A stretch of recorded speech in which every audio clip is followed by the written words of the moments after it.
All right, we're just going to get rolling into things here. I'm Tony Tatey. Thank you for joining us today. I'm just going to toss this right on over to Eric Nyongtog. Brighton Tonga. Long day, sorry. And Eric is from the Library of Congress. He works as a scientist. I'll let you take it from there.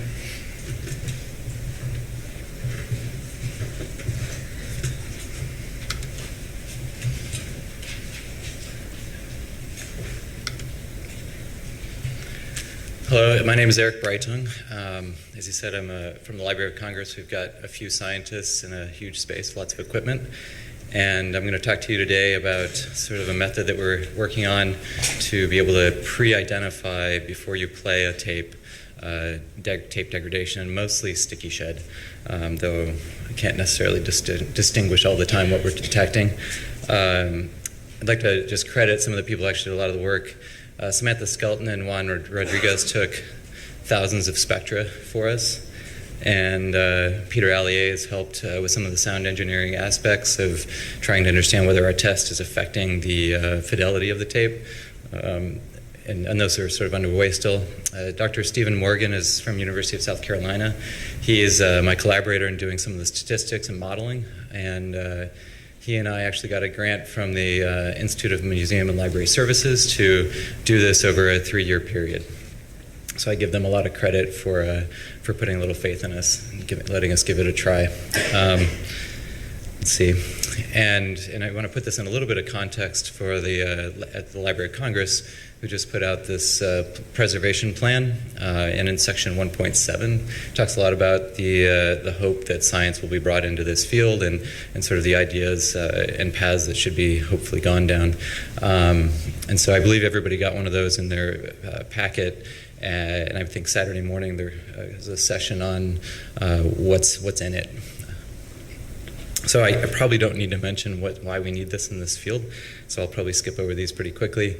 But we're essentially, there are a lot of tapes. This is from a 1990s survey.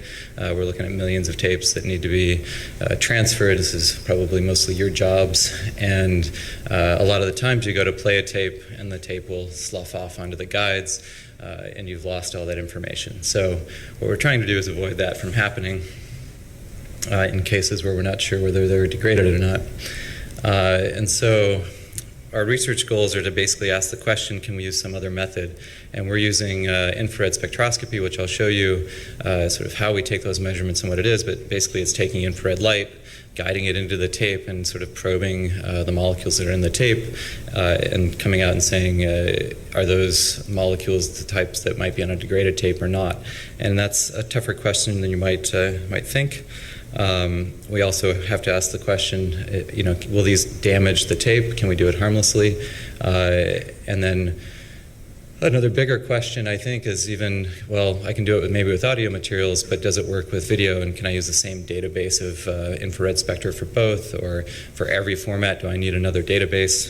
So at the beginning, as I said, that those students had taken thousands of spectra, so that takes months of sitting and taking spectra. And so if we could do this all with one database, that would be great. So the history of polyester-urethane degradation is, I think, well established in the literature and it's probably been talked about at this conference in the past. But there are a lot of binders that hold the magnetic particles onto tape substrates. In our case, they're usually mylar or polyester substrate, and then the magnetic particles are held with a binder. The one that seems to be most problematic is polyester-urethane. And I've got this sort of backwards, actually. This equilibrium is supposedly that the polyester breaks down with moisture and heat, just room temperature conditions, and you make smaller segments. These segments can migrate through the tape, and the theory is that that's what's sticky on the surface of these segments. And it somewhat makes sense if you take a cross-linked polymer, break it down into smaller pieces, that's what a glue would be. And this is old data that's was repeated at the library. Other people have done this, where you basically take the magnetic material and binder off the surface of a tape and figure out how long the polymer chains are. And the degraded tapes tend to have smaller or shorter chains than the non-degraded tapes. So there are ways to figure out whether your tape is degraded or not, but this method requires scraping material off the surface of your tape, and it's not very fast. It's a very slow process. But I believe that the literature is correct. Polyester-urethanes are the ones that we have to worry about. So most of our sampling will be on polyester-urethane tapes. And the way we're taking our data is with attenuated total reflectance measurements, which is what this device allows you to do. You take this piece of tape and put it over this, in this case it's a germanium crystal, and that allows you put a pin on top and you push pressure on it, right? And that gets it in close enough contact with the crystal that has the infrared light going through it, and then you can read sort of the infrared spectra of the organic molecules in that tape. So the question I'm asking here is, what's the best ATR device to use? Which one's the safest for our tapes that doesn't harm it? And we went through the commercially available versions of these, just a few of them, with different crystals, diamond. I think we even did a zinc selenide and germanium. And we basically found that the geometry of this one, the germanium one, was the best. It's sort of a domed crystal rather than being super flat, and it's big in diameter. So relative to, if you look at this spot here, it's tiny, and there's, relative to the penny versus this one. And so we found that with the diamond one, you got a much more damage because the edge where the diamond and the metal hit isn't exactly even. And so you can do this with the diamond if that's all you had, but it's easier if you've got a larger crystal. And there are some other advantages as well. But we think we can make a tiny little smudge. This is a couple millimeters in diameter, the smudge, that we were pushing on a tape that's using the germanium crystal. So I'll show some fidelity stuff on using that germanium crystal. This is essentially taking a modern tape from, I don't remember the manufacturer, from New Jersey, and we pre-recorded a sine wave. It's a high-frequency audible signal, and then went back to that same exact point and put a bunch of damage on that tape using a ballpoint pen. We just hit the pen on this tape 36 times to see what we could detect with our playback machine, which was from the 70s, and using analog and digital conversion and all this. And we were able to see that the blue was the original sine wave, and then with where the pen marks are, this 36 pen marks, you lose intensity. So these are the dropouts that you'd see. With germanium crystal, where you'd hit this 36 times, we see just very slight differences. And that's over, thousandths of a second or so with 36. So the measurement should only take one of those. So in theory, we're at 1/36 of the effect that we can see here with this playback technique. Audibly, I can't hear the difference, but maybe there's some people in this audience that can. And you're more than welcome to try that out. Maybe at some point I'll put it online. So what we did, will do. So what we did to test this initially was looked at quarter-inch audio tapes from the Library of Congress's collection, and we had some help from Jean Deanna's group in selecting these. They were randomly selected, but basically we wanted to make sure there were degraded tapes and non-degraded tapes in this set. And all we have to go on and for what tapes they are is the dates of their recording. We don't know what kind of make and manufacture these tapes are. And so this spreads from the early 20s to the mid 90s. But clearly a lot of these are preservation copies. So this big chunk must come in here, and so those are likely not. It's sort of essentially we can't know, and probably you don't generally know what type of tape you're looking at. So you don't know when you go to play it whether it's going to be a degraded tape or not based on the make and model. So here's sort of what an infrared spectrum looks like. Any one of these are all of tape. And what people have been doing in my field for years is trying to eyeball these spectra and see where the differences are. And so these brown arrows are some of the wave numbers or areas where people say, well, there's a shoulder here, or this peak is generally larger with degraded tape and this one's shorter. So we just need to give these spectra to the sound engineers and tell them what they're looking for, and they can take these spectra and differentiate, right? Well, it turns out there's a couple of problems with that you can tell this is a huge mess, and that if a scientist does it, you only get about 75% of them right, where 50-50 is guessing, right? So it's just not good enough to put into a production line. But I looked at it and said, well, why are we looking at just 5 of these wave numbers? Maybe it's a more subtle change. And when you're looking at, I don't know how many makes and models and manufacturers of these tapes, there's no way that I could give you a few wave numbers and say, yeah, this will work for all those tapes. And so what I'm doing with my collaborator is trying to look at statistical methods for looking at all that data. And I won't go into it with much detail, but the next few slides are going to talk about principal component analysis and linear discriminant analysis, where we take, let's say this is the tape data from all of one tape, so this might be 50 spectra from one tape, and this would be 50 spectra from another tape, and you're trying to differentiate those as maybe one of them's degraded and one of them's not. Principal component analysis will sort of draw vectors through that data and project all the data down onto this line. So if you took all this data and projected onto this line 1, it would spread, well, so 1 would be this one.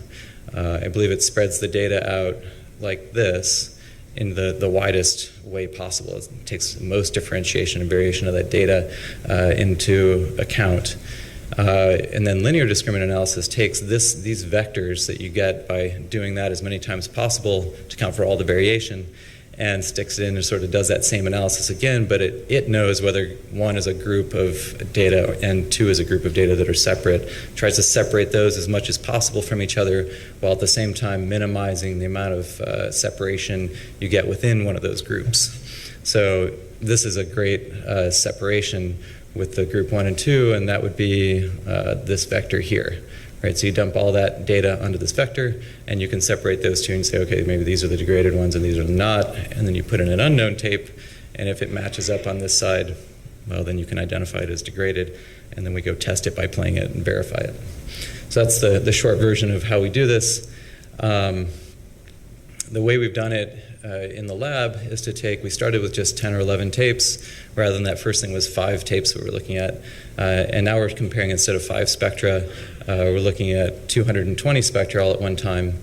And I go through and sort of normalize the data and pick out the areas where we know chemically there's the most differentiation, and statistically that is confirmed that here's all the data we get with all these wave numbers, but there's not much going on out here. And we call this the fingerprint region, so we select that data, and then we normalize it so that we can account for these big gaps that might just be baseline differences. They're not real data differences. And so we run the PCA and the LDA on these, and we can take all those wave numbers that we're looking at, it's about 1,000, and convert that down to 5 or 6 vectors that account for all the variation in the data. And we do all our statistical processing on that data. We dump that into the linear discriminant analysis, and all of these clusters would be the tapes we're looking at. And now those are in this new 3-dimensional space of linear discriminant space, and we ask the question, do they cluster together? Do the degraded and the non-degraded cluster together? So I rotated in 3-dimensional space to make it into 2-dimensional space. We cut out one of the axes, and sort of arbitrarily, you can sit there with this cube and watch and look at the data and try and figure out where they're clustering, if they are. And the green ones are non-degraded and the red ones are degraded. And this was a trend that I saw pretty consistently when I did this with lots of tapes.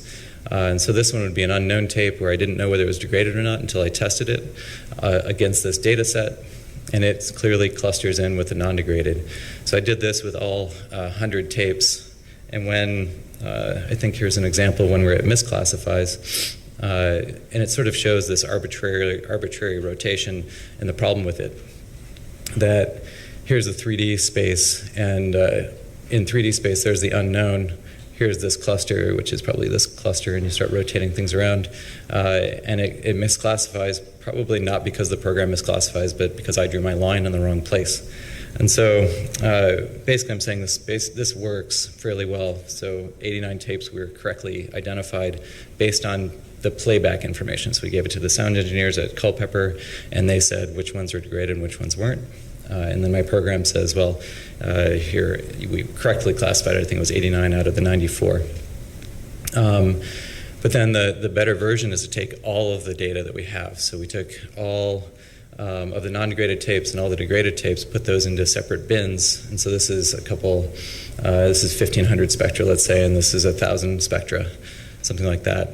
And we say those are the two groups, run this same process, and this time, rather than looking at all the wave numbers, we do another statistical process that looks at the places in here where you get the most differentiation and cuts off everything else. So everything above this red line, we use that data, everything below we don't, and really it's those wave numbers. And so this should help refine our process and make it so the computer does less work. And here is the end result of that, which is all of this stuff in blue are the non-degraded tapes, and all the degraded tapes are in red. And you can see, hopefully you can see that there is some overlap, and that overlap is the error, that there's 8% of the tapes are in that overlap region where they're not classifying correctly as degraded or non-degraded.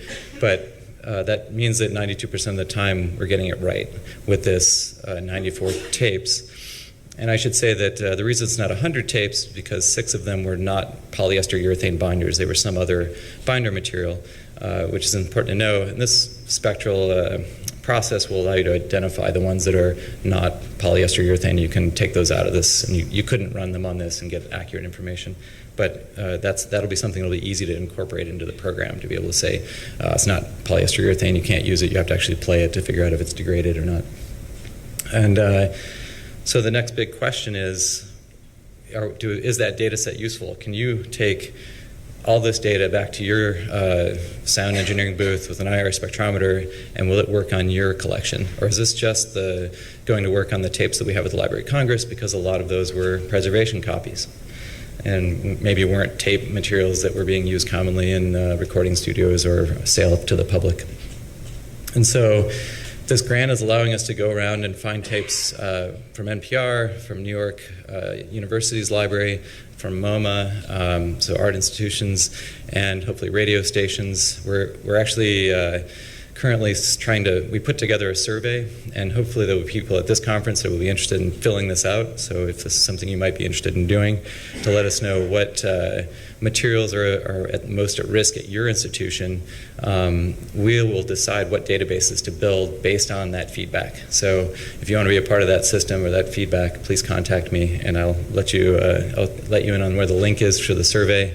And we'll gladly take your feedback. And from that, we may ask if people are interested in having us test our system on their collection. We've got a portable spectrometer that we can come out and add both that data to our database and find out whether our system is working. So without having that data yet, what I do have is sort of an interesting set of data that I was able to collect from very generous donations from both professional, I believe, very non-professional sound recording folks on the web, and I'm sure some people in this room sent me some tapes. And we had a few at the Library of Congress as well, that I found formulations that were reported to degrade based on lists that I found on the web and in the literature and so on. And hopefully, if you've got things you want to add to this, feel free. It's not something that I've tested. But I'm trying to collect these, and while I have 34 new old stock makes and models of tape, so I only take tape that is still in the plastic wrapper, so I know what's inside is what it says it is, and then I test those, and only a small subsection of these were actually degraded. I think it was 13 of the 40, not of these, but the tapes that I have, 40 of the formulations reported to degrade. I have 13 of those. So I don't have all of these, and I would gladly take them to test them if you have them. And so I basically took all of my 34, degraded and non-degraded, and stuck them into my statistical processing method and asked the question, which of those tapes correlate to the tapes that are in my Library of Congress collection, 94 samples, right? And so of those, I sort of used this process where if these are the degraded and non-degraded, where I use just the principal component analysis, so it's not separating them into groups. It doesn't recognize groups in this case. But I need that to happen, because if it did, it would throw this one like way out in left field. It would think this was a group on its own, but I'm trying to ask the question, is this part of one of these two groups? And so in this case, it's not. It's outside of the realm of these, but in this case, it's very close to probably that's the degraded side. And so I categorized all of the 34 this way, and said that if I were to try and label the makes and models based on my limited subset of makes of new old stock, I would say these are maybe the tapes that are in our Library of Congress collection. The more I expand that, the more I can maybe say whether that list on the last page is correct correct or not. But it's sort of an interesting way to use this. And here's the visual or the graphic version of that test. So all these clouds of gray are a particular make and model of tape. And the ones that are circled in green up here are the ones that correlate to the Library of Congress's collection, that I'm correlating to the Library of Congress collection. So sort of an interesting application for this. It's more playing around than of much use, because most of the tapes that you have don't tell you the make and model. The next question is, do videotapes, can I use the same data set for video and audio? And here's the result, which is that this is way out in left field. So it's likely that I can't use video, my audio database for the video tapes. And I've actually gone a little further with this, and I think within video, like a U-matic and half-inch and VHS and so on, I might need a data set for each one of those. And that's why getting folks to fill out this survey will be important, because I think it's going to be the same in the audio realm, where they've used different makes and models use different formulations or thicknesses or particle sizes, and that affects that spectra enough where I need to have different data sets. So the end goal of this project will be to, after validating that it works, put all that statistical processing online in a sort of click a button, yes, no, this is degraded or not, or if you really want to, you can look at the spectra, and then make that available and free to the public. And then you'll have access to all of our data sets. So the more data sets and more tapes we have access to, the bigger that'll grow, and the more accurate it should be as a processing tool. We will, in that process, address other tape formats, both audio and video. And this is really where I'm asking for your help. So if you want to fill out that survey, please let me know. Gladly let you do that, and hopefully get in contact with you later about possibly measuring some tapes. And then if you have new old stock that you'd like to share, please let me know about that as well. And then a very small part of this grant, and more of like my background, is to say why are these tapes different. And so we're using other techniques in our lab to try and get a better handle on what the chemical differences are between a degraded and a non-degraded tape, and asking maybe is there another or easier or faster method that we could use, maybe inline while you play it, or is there a way we can take a picture of the side of a reel? You know, because the first question you ask is where am I taking this data? And I'm taking it in the first 2 meters of the tape, instead of all the way in at the hub, where a lot of times you'll find it's only degraded at the hub, right? And so there may be ways of looking through the side windows of a spool of tape and be able to image the whole thing and say, is it a degraded tape or not? And so we're working on that as part of the grant, but this chemical analysis might help us guide that path. So I think, am I good? That's it. Thank you.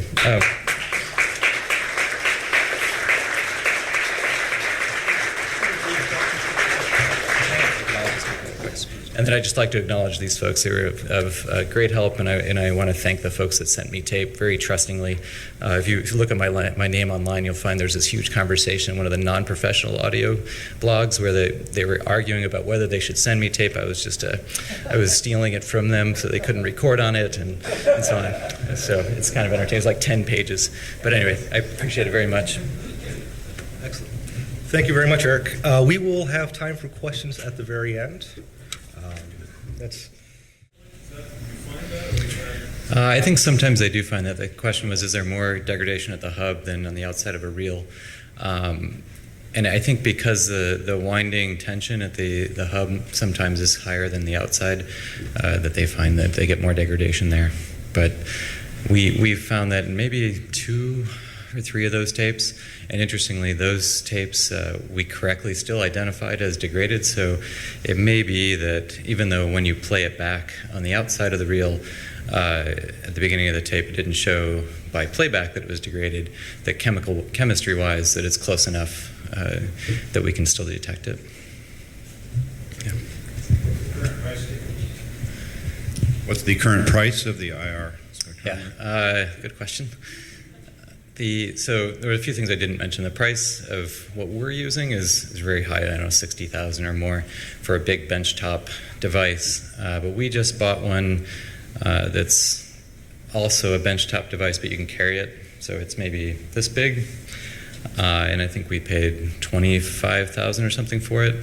But they sell even smaller versions that are more portable, and I think that if we're lucky at the end of this, part of our charter is to develop an infrared camera that will work to do this process and non-contact at all, and that would be more like $10,000 or something like that.